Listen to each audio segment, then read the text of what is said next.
আমাকে বলতে দেন। আপনারা 1 মিনিট বসে।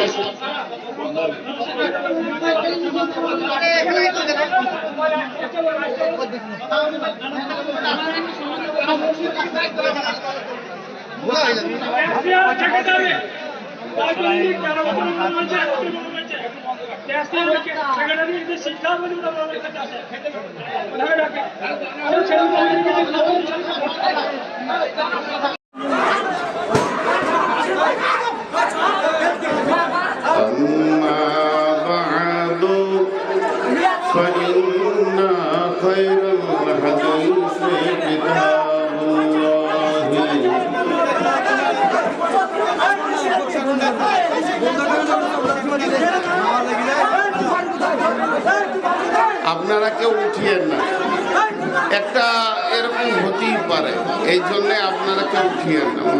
আপনাদেরকে হাত জোর করে বলছি, আল্লাহর রাস্তে বলছি যে উঠিয়েন না।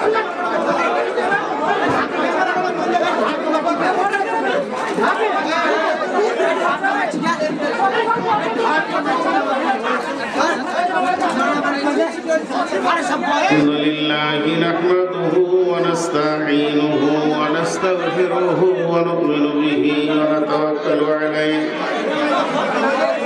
ونعوذ بالله من شرور أنفسنا ومن سيئات أعمالنا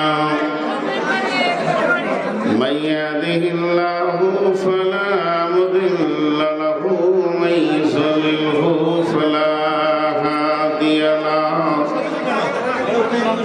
وأشهد أن لا إله إلا الله وحده لا شريك له وأشهد أن محمدا عبده ورسوله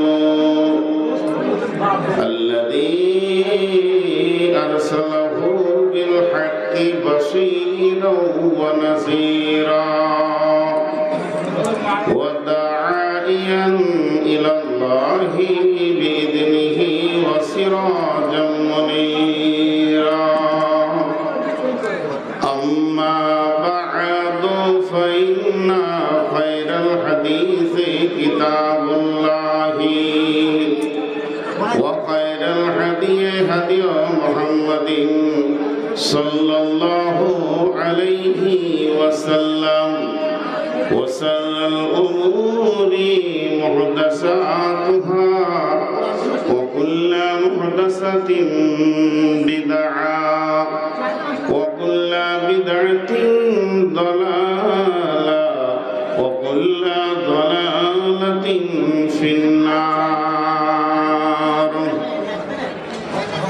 فقد قال الله تبارك وتعالى في كلامه المجيد وفرقانه الحميد أعوذ بالله من الشيطان الرجيم قل إن كان آباؤكم وأبناؤكم وإخوانكم وأزواجكم وعشيرتكم وأموال اقترفتموها وتجارة تخشون كسادها ومساكن ترضونها أحب إليكم من الله ورسوله وجهاد في سبيله فتربصوا حتى يأتي الله بأمره والله لا يهدي القوم الفاسقين بسم الله الرحمن الرحيم يا أيها الذين آمنوا هل أدلكم على تجارة تنجيكم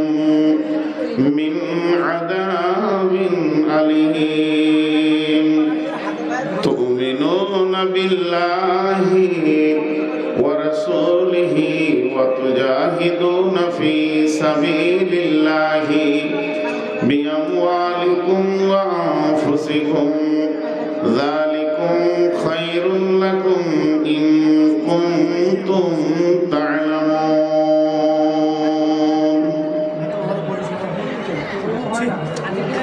وعن معاذ بن جبل رضي الله تعالى عنه قال أوصاني رسول الله صلى الله عليه وسلم بأسر كلمة وإياك والمعصية فإن بالمعصية حل سخط الله. আল্লাহর বাণী মাথায় লয়ে বলছি শোনো মুসলমান, যত্ন করে রাখবে মনে হও যদি মুমিন। বিদায় কালে গেছেন বলে আহমদের শেষ নবী, সঙ্গের সাথী কেউ হবে না, হইবে তোমার আমেলন। যত্ন করে রাখবে মনে হও যদি গো মুমিন।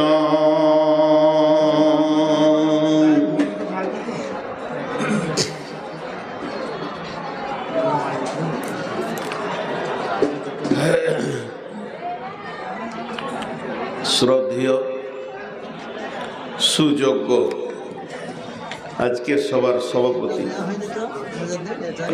উপস্থিত আকাশে তারকা সাদৃশ্য আলেম ওলামাবৃন্দ,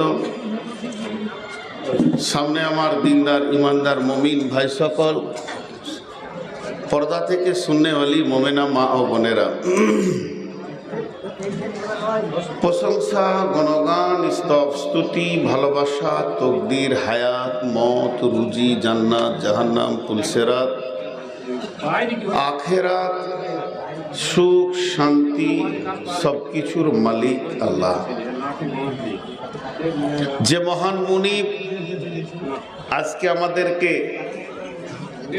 বিভিন্ন এলাকা গোত্র বংশ জাতি ধর্ম বয়স বর্ণ নির্বিশেষে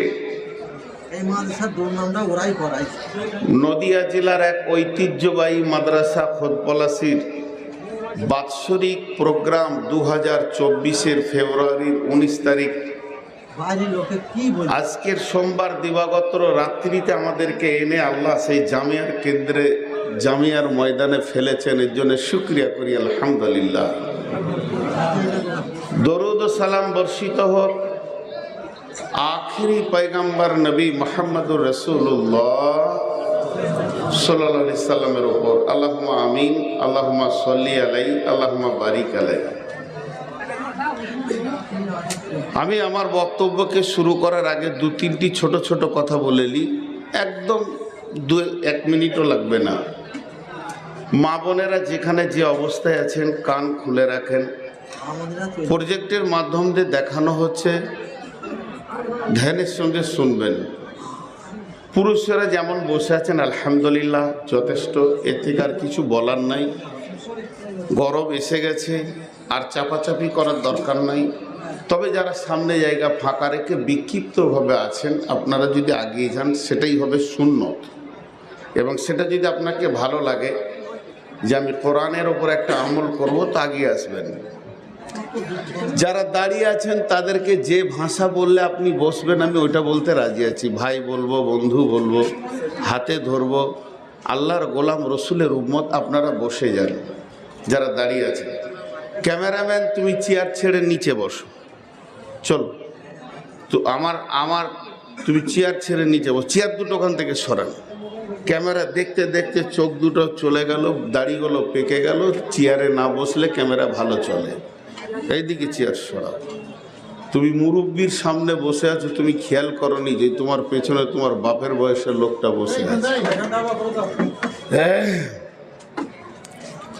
আমি আপনাদের সামনে আজকের যে বক্তব্যটা ধরেছি সেটা হচ্ছে তাজকিয়ে নাফস, নিজের ভুল নিজে ধরা। পৃথিবীতে সব থেকে মহৎ ব্যক্তিকে যে নিজের ভুল নিজে বের করতে পারে। এই মাইকটা খারাপ আছে বলা যায়। আজকে পৃথিবীতে 16 আনা মানুষ, আমি ঠিক আছি তুই ঠিক হবা, আমার মিজাজ আমি ঠিক আছি তুই ঠিক হবা, আর 16 আনাই খারাপ। আজকে পশ্চিমবঙ্গের বুকে যে আমরা 17 কোটি মানুষ বাস করছি, সবাই যদি তৃণমূলকে ভোট দেয় তৃণমূল জিতবে, সিপিএমকে দিলে সিপিএম জিতবে সবাই। কিন্তু এক জায়গায় সবাই ভোট দিয়েছে তা জিতছে না, সেটা হচ্ছে সুখ চাই, সবাই বলছে শান্তি চাই, আর সবাই বলছে টাকা চাই, তাও গরিব রয়েছে। 100তে 100টা ভোট টাকা চাই এর ওপরে আছে, টাকা চাই না এরকম লোক একটাও নাই, তারপরেও গরিব রয়েছে। আসলে নিজের ভুলটা নিজে খুঁজে বের করা,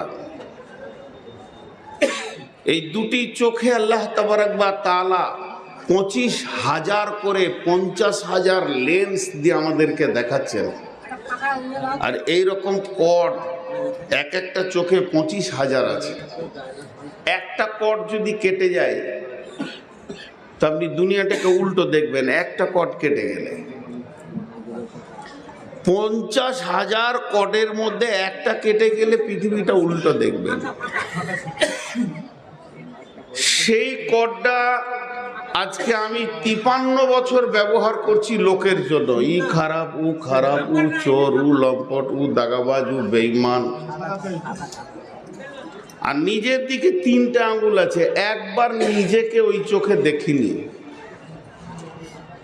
সারাদিন সকাল থেকে সন্ধ্যা পর্যন্ত লোকের ভুল ধরতে ব্যস্ত, কিন্তু নিজের ভুলটা 1 মিনিট জন্যে অনুশোচনার ময়দানে নিজেকে নিজে ডায়াগনোসিসে, নিজেকে নিজে ল্যাবরেটরিতে, নিজেকে নিজে এক্সরে ক্লিনিকে একবার ছবি তুলে দেখছি না যে আমি কতটা ভালো, খালি লোকের দেখছি।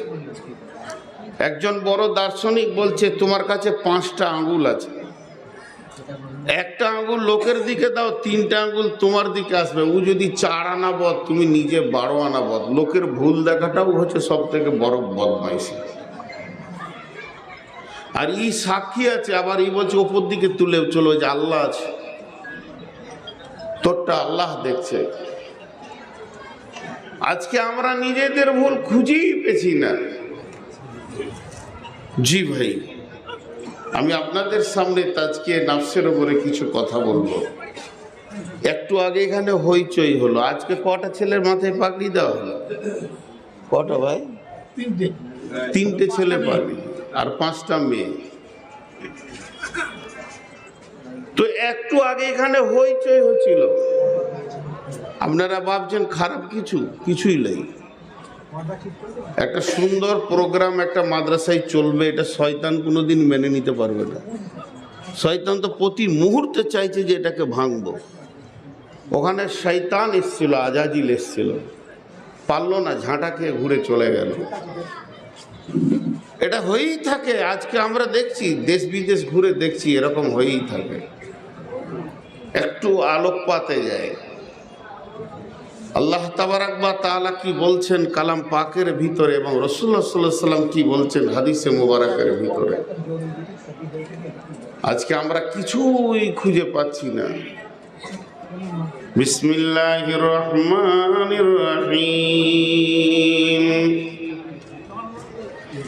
قل إن كان آباؤكم وأبناؤكم وإخوانكم وأزواجكم وعشيرتكم وأموال اقترفتموها وتجارة تخشون كسادها ومساكن ترضونها أحب إليكم من الله ورسوله وجهاد في سبيله فتربصوا حتى يأتي الله بأمره والله لا يهدي القوم الفاسقين।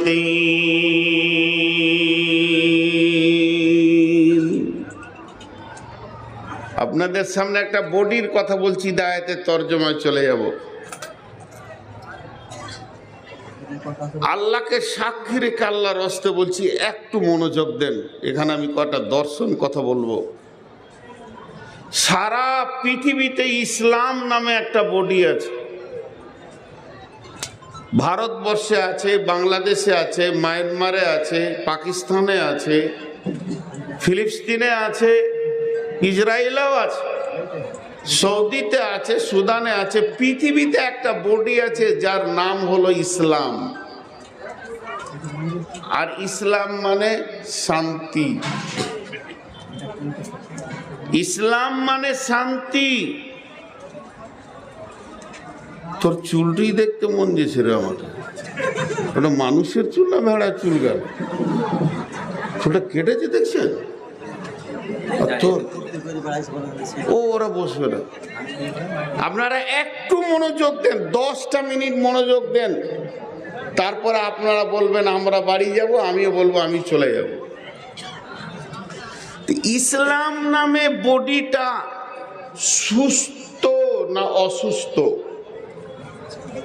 আপনারা বলেন, সুস্থ না অসুস্থ? সারা পৃথিবীতে মুসলিমরা শান্তিতে আছে না অশান্তিতে আছে? কথা বলে না এতটি লোক। অশান্তিতে আছে। অথচ এদের ইজিম, এদের মতবাদ, দিন, দিন শব্দের অর্থ কি? ইন্নাদ দীনা ইনদাল্লাহিল ইসলাম। আল্লাহর কাছে মনোনীত দিন হলো ইসলাম। তো এই দিন শব্দের অর্থটা কি আগে বের করেন। দিনের 19টা মানে আছে, একটা দুটা নয়। দিন মানে অনুগত্য, দিন মানে প্রভুত্ব, দিন মানে রাষ্ট্রশাসন, দিন মানে ইজিম, দিন মানে মতবাদ, দিন মানে শাসন বিচার। একটা হচ্ছে দয়া হস্যই দন্তন দিন, দিন মানে রাত পার হয়ে গেলে দিন। আর একটা দয়ে বয়ে দীর্ঘি দন্তন দিন, দিন মানে হচ্ছে রুলস প্রসিডিওর। তো এই দিনটা কোন দিন? দিন ইসলামটা কোন মানে নেবেন? দয়ে হস্যই দন্তন দিন না দয়ে বয়ে দীর্ঘি দন্তন দিন? যেটা নেবেন সেটাই কাজে লাগবে। যদি দিনের আলো নেন, এখানে আলো আছে। যেমন এখন আমরা আঁধারে আছি, আঁধারটা চলে গেলে সূর্য উঠলে দিন। তাহলে ইসলাম এমন একটা দিন, যার কাছে ইসলাম এসে যাবে তার চোখে সূর্য উঠে যাবে। সে হালাল হারাম বেঈমানি সমস্ত কিছু দেখতে পাবে, তার থেকে সে বেঁচে থাকবে। দয় হস্যই দন্তন দিন, দয়ে বয়ে দীর্ঘি দন্তন দিন। দিন মানে হচ্ছে একটা রুলস এবং প্রসিডিওর, একটা নিয়ম, একটা জিন্দেগি চালানোর একটা আদর্শ, একটা আইডিয়াল। তার নাম হচ্ছে দিন। তা কোরআন সম্পূর্ণ একটা মানুষ কিভাবে চলবে নিয়ে এসছে, এর জন্য এর নাম হলো দিন ইসলাম। আর সেই তার প্রফেসর হলো নবী মুহাম্মদ রাসূলুল্লাহ।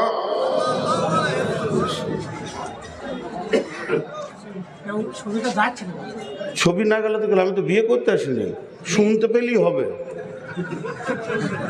আমাকে দেখতে চাইছি। যখন দেখা দেওয়ার এত শখ ছিল তখন কেউ দেখে নাই। এখন বুড়িয়ে গিয়েছে, আবার দেখার শখ করছে।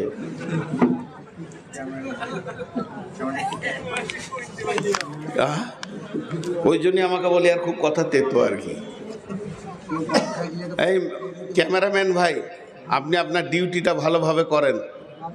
কারণ কোনো একটা জায়গায় যদি, হ্যাঁ ক্যামেরাম্যান গিয়েছে, ওদিকে গিয়েছে, ক্যামেরাম্যান গিয়েছে খবর নিতে। তো এখন বলেন, সারা পৃথিবীতে মুসলিমরা চলছে। বন্ধুরা আমার, আল্লাহ, এদের কমিটি কে মেন গো?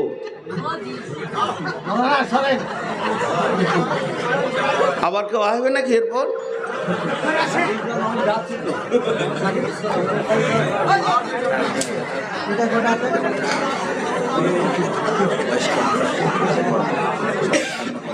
তো আচ্ছা, আপনারা চুপ একটু ধৈর্য ধরেন। তো আমি যে কথা আপনাদের কাছে বলতে চাইছি, একটা ছোট্ট ঘটনা আপনাদের কাছে শোনাই। বিশ্বনবী ফজরের সালাত পড়ে সালাম ফিরার পর যখন মুক্তাদিদের দিকে বসতেন, কখনো কখনো প্রশ্ন করতেন, তোমরা কি কোনো স্বপ্ন দেখেছো কি? তোমরা বলো, তোমরা তোমাদের স্বপ্নগুলি আমাকে বলবে এবং ওই স্বপ্নটার মানে আমি বিশ্ব নবী তোমাকে সুন্দর করে ব্যাখ্যা বুঝিয়ে দেব। কোনদিন আবার নবীজি নিজেই বলতেন, আমি স্বপ্ন দেখেছি, তোমরা বসে যাও, যার ব্যাখ্যাটা এইরকম হবে। একদিন আল্লাহর নবী মসজিদে নববীতে সালাম ফিরলেন। এমন সময় একজন সাহাবী বললেন, ও দয়ার নবী, আজকে আমি ঘুমের ভিতরে একটি স্বপ্ন দেখেছি এবং সেই স্বপ্নটা আমি আপনাকে বলছি, যার ব্যাখ্যাটা আপনি আমাকে দেবেন। কাতার ভেঙে গেল, নামাজ শেষ, লোকগুলি এক জায়গায় এসে জমে গেল। আর আবু বাকার ছিলেন রসুলের পেছনে। আবু বাকার রাদিয়াল্লাহু তাআলা আনহু ও কাতার থেকে বের হয়ে গিয়ে রসুলের গায়ে বসলেন, রসুলের পাশে বসলেন, বসে মুক্তাদির দিকে মুখ করে বসে আছে। এবার যে স্বপ্ন দেখেছে বলতে শুরু করলো। স্বপ্নটা দেখেন কেমন। দয়ার নবী, আমার মাথার উপরে একটা কালো মেঘ, জমাট মেঘ, মেঘটা এত ঘন, এখনই বৃষ্টি হবে। তারপরে দেখলাম না, মেঘে বৃষ্টি শুরু হয়ে গেল। এবার যখন বৃষ্টি শুরু হলো তো জিন আর ইনসান ওই বৃষ্টিতে হাজির হয়ে গেছে। সেই বৃষ্টিটা কিসের? সেটা পানির নয়, সেটা দুধ নয়, শরাব নয়, ওটা মধু বর্ষণ হচ্ছে। জিন আর ইনসান এইভাবে হাত নিয়ে খেতে শুরু করলো। কেউ পেট ভরে খেলো, কেউ এক ঘুঁট খেলো, দুই ঘুঁট খেলো, কেউ আবার সামান্য চিকে দেখলো। এমনও জিন পাওয়া গেল, মানুষ পাওয়া গেল, যারা ওই মধু চাটলো না, দেখলো না। তারপরে দেখছি বিশ্বনবী গো, ওই বৃষ্টির মাঝে একটা লম্বা রশি ঝুলছে। একটা লোক ওইটা ধরে উঠে চলে গেল, দ্বিতীয় লোকটা চলে গেলেন, তৃতীয় নম্বর লোকটা যেতে গেল, কিন্তু দড়িটা ছিঁড়ে গেল। লোকটা বড় মজবুত ছিল, ওখানে তাড়াতাড়ি করে গিঁড় দিল, গিঁড়া দিয়ে সেও চলে গেল। আমার ঘুম ভেঙে গেল। ওর ব্যাখ্যা বলা হয়ে গেল, এটা কোরআন শরীফ তো এখানে ওর ব্যাখ্যা বলা, ওর স্বপ্ন বলা হয়ে গেল। এবার আবু বাকার কি করছে? আবু বাকার একবার রসুলের মুখের দিকে দেখছেন, আর একবার স্বপ্ন যে দেখেছে তার দিকে দেখছেন, এরকম করছে। আল্লাহর নবী বলছেন, আবু বাকার, তুমি কেন এমন করছো? কি ব্যাপার? তোমার কি হয়েছে যে তুমি আমার দিকে তাকাচ্ছ, ওর দিকে তাকাচ্ছ? তো আল্লাহ রসুল বললেন, আবু বাকার বললেন, ইয়া রাসূলুল্লাহ, এই ভাই যে স্বপ্নটা দেখেছে, এর স্বপ্নের মানেটা আমি কিন্তু করতে পারবো, আমার বুকে সাহস হচ্ছে। তবে যদি আপনি পারমিশন দেন, আপনি বেঁচে আছেন, ভুল হলে বলে দেবেন, কিন্তু আমার মনটা চাইছে স্বপ্নের মানেটা আমি করব। নবীজি পারমিশন দিলেন, যাও তুমি করো, আমি শুনি, তুমি করো। এবার আবু বাকার বলতে শুরু করলেন, ভাই, আপনি মাথার ওপরে কালো ছায়া দেখেছেন, মেঘ দেখেছেন, ওটা কোনো মেঘ নয়, বৃষ্টি নয়, বাদল নয়, ওটা হলো ইসলামের সুশীতল ছায়া। পৃথিবীতে ইসলাম নামে একটা ইজিম্মা মতবাদ এসেছে, যতজন ওর ভিতরে ঢুকবে ওই ছায়াতে তারা অবস্থান করবে। অতএব ইসলাম একটা সুশীতল ছায়া এনেছে। এরপরে আপনি দেখেছেন ওই মেঘ থেকে মধু বর্ষণ শুরু হলো। ও ভাই বন্ধু, ওটা মধু নয়, ইসলামে কোরআন নাজিল হতে শুরু হলো। এই মধুটাই আপনি ওখানে দেখেছেন, যে ওখানে কোরআন নাজিল হচ্ছে। এরপরে দেখেছেন আর জিন ইনসান সেই মধু খেতে গেল। সেই মধু যখন খেতে তারা গেছে, কেউ পেট ভরে খেয়েছে, কেউ সামান্য খেয়েছে, কেউ চিখে দেখেছে। তার মানে যে লোকটা কোরআনকে পেট ভরে খেয়েছে, ওই মধু খেয়েছে, আল্লাহ তাকে পৃথিবীর বুকে কোরআনের হাফেজ বানাবেন, আলেম বানাবেন, মুফাসসির বানাবেন। আর যে লোকটা অল্প খেয়েছে, একটা দুটা সূরা মুখস্থ করবে, এর বেশি পারবে না। যে চিখেছে হালকা ছোট ছোট দুটি সূরা নিয়ে তার জিন্দেগি কাটবে। আর যে লোকটা ওই মধু চিখলো না, খেলো না, ওখানে গেল না, দুনিয়ার বুকে আল্লাহ তাকে কোরআনের জ্ঞান দেবেন না। এরপরে তার ভিতরে বৃষ্টিতে একটা রশি ঝুলতে দেখেছেন। এটা কোনো রশি নয়। এই যে আপনারা জাতীয় সড়ক দেখছেন, 34 নম্বর সড়ক, জিটি রোড দেখছেন আসানসোলের ওপর দিয়ে, বোম্বাই রুট দেখছেন, পৃথিবীর যত বড় রোড দেখবেন, দেখেন না কেন, চামড়ার চোখে দেখলে দেখতে পাবেন না, ইমানের চোখে দেখেন। কোরআনের ভিতরে একটা হাই রোড রয়েছে, যে রোডটাতে কেউ উঠলে আল্লাহ তাকে জান্নাত পর্যন্ত পৌঁছে দেবেন। সেই রোডটা কোরআনের ভিতরে আছে। এই জিটি রোড আপনাকে দিল্লি, পাঞ্জাব, পাকিস্তান পৌঁছে দেবে, আপনাকে জাতীয় সড়ক শিলিগুড়ি পৌঁছে দেবে। আর কোরআনের ভিতরে যে রোডটা আছে, এই রোডটা যদি কেউ একবার ধরতে পারে, তার জান্নাতে পর্যন্ত সে পৌঁছে যাবে, জাহান্নাম থেকে মুক্তি পেয়ে যাবে। তো তুমি যে রশিটা দেখেছো, ওটা কোনো রশি নয়, ওটা কোরআনের একটা আয়াত। সেই রোডের কথা, ইহদিনাস সিরাতাল মুস্তাকিম, ওটাই হলো সোজা রাস্তা। ওই রাস্তা ধরে নবীজি চলে গেলেন, আমি আবু বকর চলে গেলাম। উমার যখনই ওই রোড ধরতে গেল তো ছিঁড়ে গেল। তার মানে উমার মরবে না, বরং ওকে শহীদ করা হবে, উমারকে শহীদ করা হবে। উমার বড় মজবুত, গিট দিয়ে চলে গেল। এরপরে তোমার ঘুম ভেঙে গেল। যদি তুমি আরো ঘুমাতে, আরো অনেক লোককে ওই রাস্তায় যেতে দেখতে।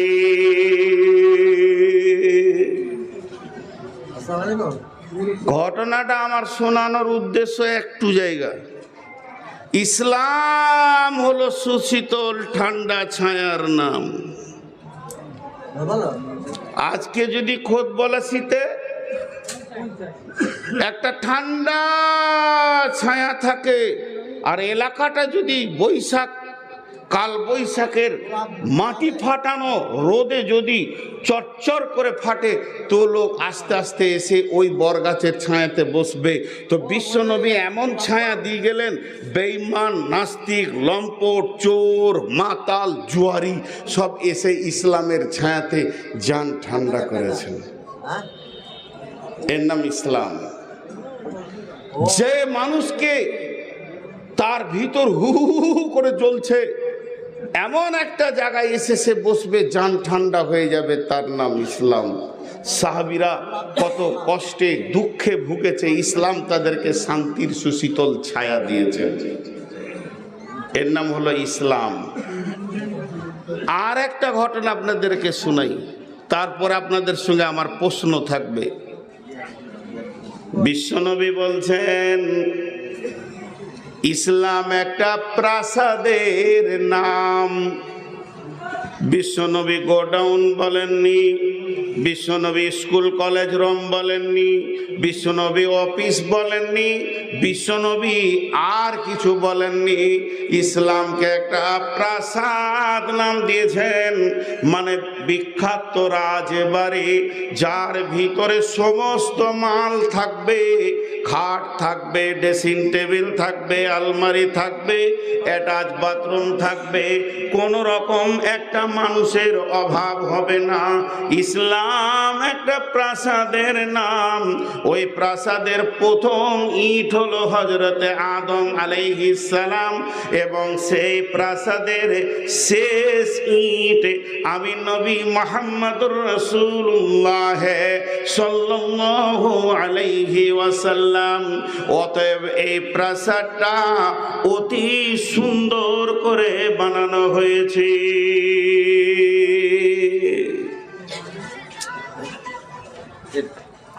ইসলাম একটা প্রাসাদের নাম। ধরেন এখানে একটা বিরাট প্রাসাদ বানানো হলো কম বেশি 1.5 লক্ষ ইট দিয়ে, কম বেশি 1.5 লক্ষ ইট দিয়ে প্রাসাদটা বানানো হলো। যা আমি আমার ভাই মৌলানা ফারুক সাহেবকে বলছি, ভাই ঢুকে যান, শান্তির ঘর। এনাকেও বলছি, ভাই ঢুকে যান, শান্তির ঘর। অশান্তি ওই ঘরটার মধ্যে নেই, কারণ যে মিস্ত্রিরা এটাকে বানিয়েছে তাদের ভিতরে ওই রকম কোনো রকম খারাপই ছিল না। আজকে ওই প্রাসাদে বাস করছি আমরা। আমার মনে হয় আমার মধ্যে একটা পাগল ছাগল বক্তাকে না নেওয়াই ভালো।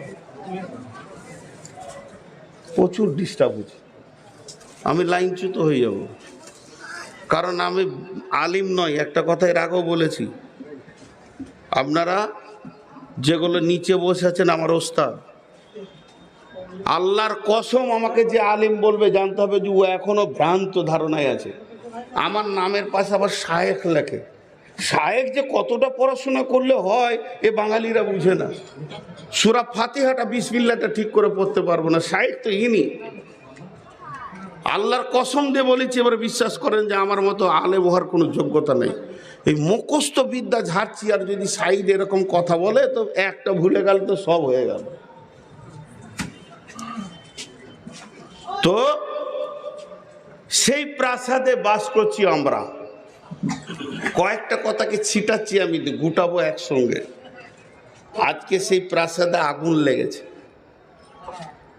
সেই শান্তির ছায়াতে আজকে গরম তাপ কেন? আমার প্রশ্নটা আপনাদের কাছে। আপনারা আমার শিক্ষক, আমি আপনাদের ছাত্র। আমি চেয়ারে বসে আছি, উঁচুতে বসে আছি, মঞ্চে আছি, আপনি তো তিরপলের নিচে বসে আছেন। দাম কার বেশি? দাম আপনাদের বেশি।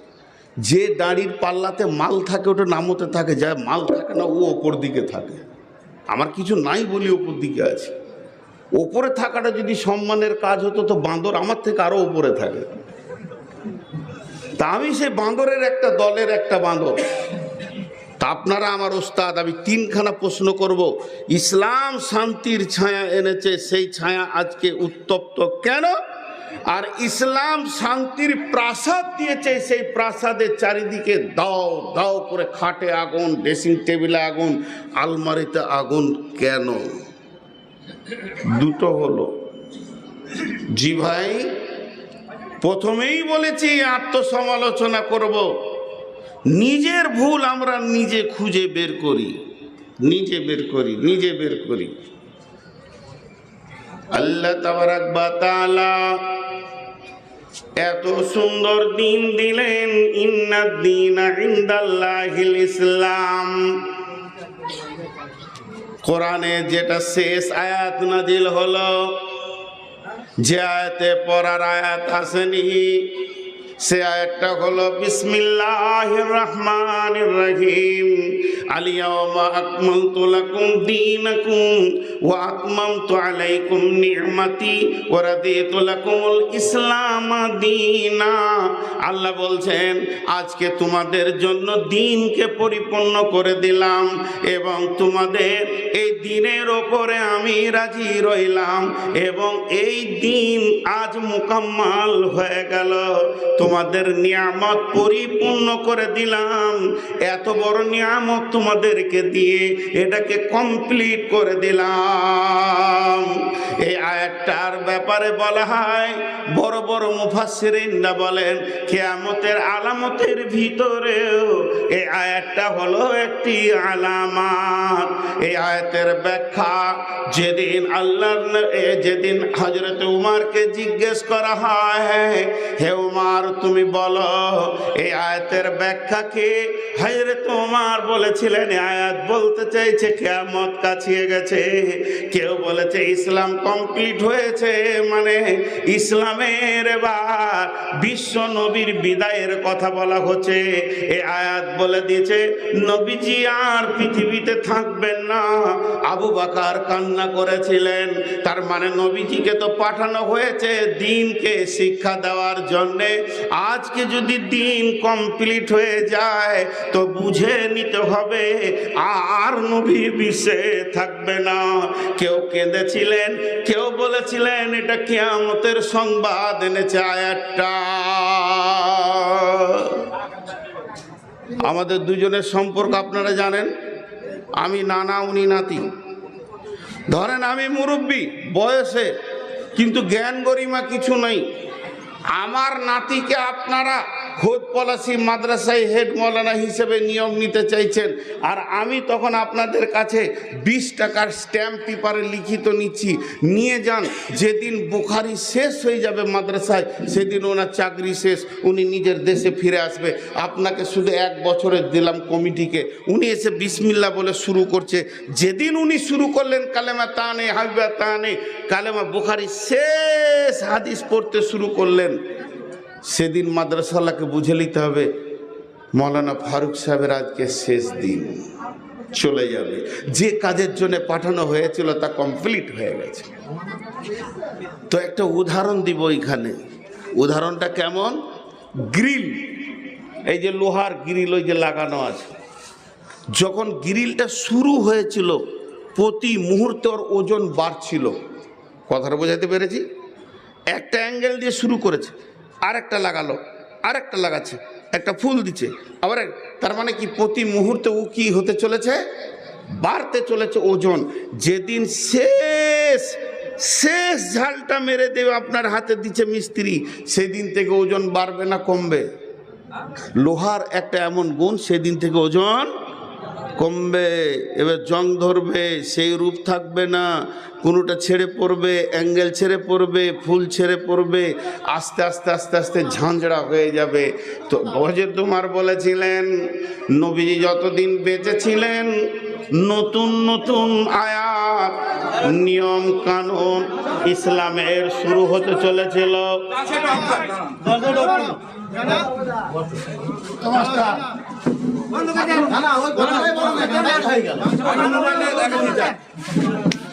আমরা মেয়েদের কাছে খোয়াছি, চাঁদওয়ালার ই করেছে সমাধান না হলে কাজ হবে না। 1 মিনিট আপনারা 1 মিনিট বসে, আমি দাঁড়ান, আপনারা 1 মিনিট আমাকে বলতে দেন, টাকা নিয়ে গেছে। আমাকে বলতে দেন। আপনারা 1 মিনিট বসে।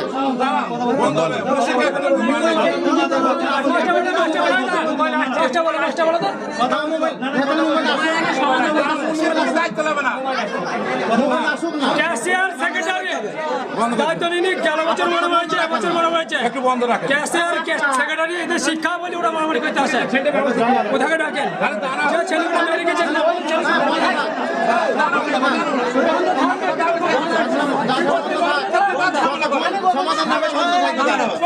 সবাই চলে ঠিক আছে, এটা নিচে দাও, এটা নিচে ঠিক আছে। এরকম শেখা হবে আর কি হবে, এই মীমাংসা হবে।